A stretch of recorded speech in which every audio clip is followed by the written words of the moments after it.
అందరికీ నమస్కారం. ఈరోజు మనం ఒక భలే సరదా చాలా తెలివైన కథ వినబోతున్నాం. ఈ కథ ఎవరదో తెలుసా? మనందరికీ తెలిసిన తెనాలి రామకృష్ణ గురించి. ఆయన ఎంత తెలివైనవాడంటే ఒక పెద్ద సమస్యను కూడా చిటికలో ఎలా పరిష్కరించేశాడో చూద్దాం పదండి. అయితే కథలోకి వెళ్లే ముందు మిమ్మల్ని ఒక చిన్న ప్రశ్న అడుగుతాను. ఒకవేళ మీ ఇంటి పెరట్లో దొంగలు దాక్కుని ఉన్నారనుకోండి, ఏం చేస్తారు? గట్టిగా అరుస్తారా? ఊరుకుంటారా? కాస్త ఆలోచించండి. ఎందుకంటే మన తెనాలి రామకృష్ణకు కూడా అచ్చం ఇలాంటి పరిస్థితే ఎదురైంది మరి. సరే, ఇంక కథ మొదలుపెట్టేద్దామా? అదొక చిమ్మ చీకటి రాత్రి అన్నమాట. చుట్టూ అంత నిశ్శబ్దంగా ఉంది. మన కథానాయకుడు చాలా తెలివైన తెనాలి రామకృష్ణ తన ఇంట్లో ప్రశాంతంగా ఉన్నాడు. అలా ఉన్నప్పుడు హఠాత్తుగా రామకృష్ణకు పెరట్లో పొద్దలచాటున ఏదో కదులుతున్నట్టు అనిపించింది. ఏంటా అని మెల్లగా చూస్తే అమ్మో, ఇద్దరు దొంగలు తన ఇంట్లో దొంగతనం చేద్దామని అక్కడ నక్కి ఉన్నారు. ఇప్పుడు చూడండి, సాధారణంగా అయితే ఎవరైనా ఏం చేస్తారు? దొంగ దొంగ అని అరుస్తారు కదా. కాని రామకృష్ణ అలా చెయ్యలేదు. దానికి బదులుగా ఆ దొంగరనే బోల్తా కొట్టించడానికి ఒక అద్భుతమైన ప్లాన్ వేశాడు. అసలు మామూలు తెలివి కాదు ఆయనది. వెంటనే ఇంట్లోకి వెళ్ళి తన భార్యతో ఆ పొదల్లో ఉన్న దొంగలకు వినపడానని కావాలనే చాలా గట్టిగా ఇలా అన్నాడు. ఏమండి, ఈ మధ్య ఊళ్ళో దొంగల భయం మరీ ఎక్కువైపోయింది. మన బంగారం నగల పెట్టెను ఇంట్లో ఉంచడం అస్సలు మంచిది కాదు. ఎవరికీ అనుమానం రాకుండా దాన్ని తీసుకెళ్లి మన పెరట్లో ఉన్న బావిలో పడేద్దాం. అప్పుడు సేఫ్. ఇక్కడే ఉంది అసలైన ట్విస్ట్. తెనాలి రామకృష్ణ ఆయన భార్య ఏం చేశారంటే, ఒక పాత బరువైన పెట్టెను తెచ్చి అందులో బంగారం కాదు, పెద్ద పెద్ద రాళ్ళు బండల్నింపడం మొదలుపెట్టారు. పాపం ఆ దొంగలకి విషయం అస్సలు తెలియదు గదా. ఆ తర్వాత ఇద్దరూ కలిసి ఆ బరువైన రాళ్ల పెట్టెను భొప్పుమని బావిలోకి పడేశారు. ఆ పెద్ద శబ్దానికి పొదల్లో దాక్కున్న దొంగల కళ్ళు మెరిశాయి.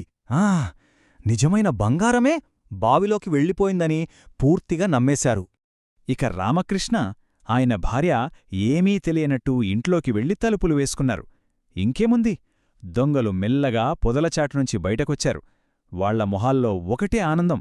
ఆహా, నిధి దొరికేసిందని సంబరపడుతూ బావి దగ్గరికి పరుగెట్టారు. వాళ్ల ప్లాన్ ఏంటంటే, ఆ పెట్టెను బయటకు తీయాలంటే ముందు బావిలో నీళ్లన్నీ తోడేయాలి. అంతే. ఇద్దరూ కలిసి బకెట్లు పట్టుకుని నీళ్లు తోడే ఆ పెద్ద పనిని మొదలుపెట్టారు.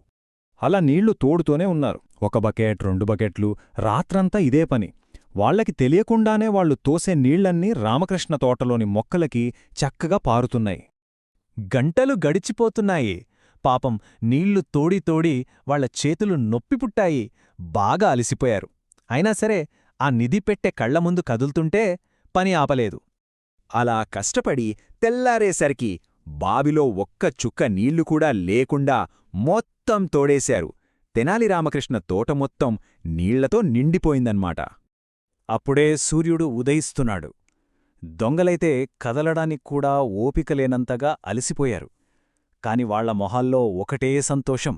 ఎందుకంటే ఖాళీ అయిన బావి అడుగున వాళ్లకు ఆ నిధి పెట్టె స్పష్టంగా కనిపిస్తోంది. సరిగ్గా అదే సమయానికి తెనాలి రామకృష్ణ ఆవులిస్తూ చిరునవ్వుతో బయటకొచ్చాడు. అలిసిపోయి ఉన్న దొంగలను చూసి, అబ్బబ్బా, చాలా థాంక్స్ అండి. రాత్రంతా కష్టపడి నా తోటకి ఎంత బాగా నీళ్లు పెట్టారు అని అన్నాడు. ఆ మాట వినగానే దొంగలకు ఫ్యూజులెగిరిపోయాయి. ఏంటిది అనుకుంటూ పెట్టెను తెరిచి చూస్తే ఇంకేముంది, వాళ్లు ఊహించిన బంగారు నాణేలు, నగలకి బదులుగా అందులో ఉన్నవి బరువైన పనికిరాని రాళ్ళు. అది చూసి వాళ్లకి నోట మాట రాలేదు. షాకైపోయారు.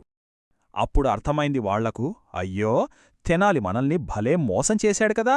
మనచేతే ఉచితంగా తన తోటకంతటికీ నీళ్లు పెట్టించుకున్నాడు అని లబోదిబోమన్నారు. ఇంకేముందక్కడ, అవమానంతో, ప్రాణభయంతో ఆ దొంగలు అక్కడినుంచి పరుగులంఘించుకున్నారు. చూసారా, తెనాలి రామకృష్ణ తన తెలివితేటలతో ఒక పెద్ద ఆపదను కూడా ఎలా తనకు అనుకూలంగా మార్చుకున్నాడో. నిజంగా ఇది మనందరికీ ఒక ముఖ్యమైన పాఠం. ఈ కథలో మనం నేర్చుకోవాల్సిన నీతి ఏంటంటే, సమయస్ఫూర్తి అంటే కరెక్ట్ టైంకి కరెక్ట్గా ఆలోచించడం. కొన్నిసార్లు కండబలం కంటే బుద్ధిబలమే చాలా గొప్పది, చాలా శక్తివంతమైనది. అచ్చం తెనాలిలాగా తెలివిగా ఆలోచిస్తే ఎలాంటి కష్టమైన సమస్య నుంచైనా బయటపడొచ్చు. సరే, మరి వెళ్లే ముందు మీకోసం ఒక ప్రశ్న. నిజ జీవితంలో బలం కన్నా తెలివి ఎప్పుడు ఎక్కువ శక్తివంతంగా ఉంటుందని మీకనిపిస్తుంది?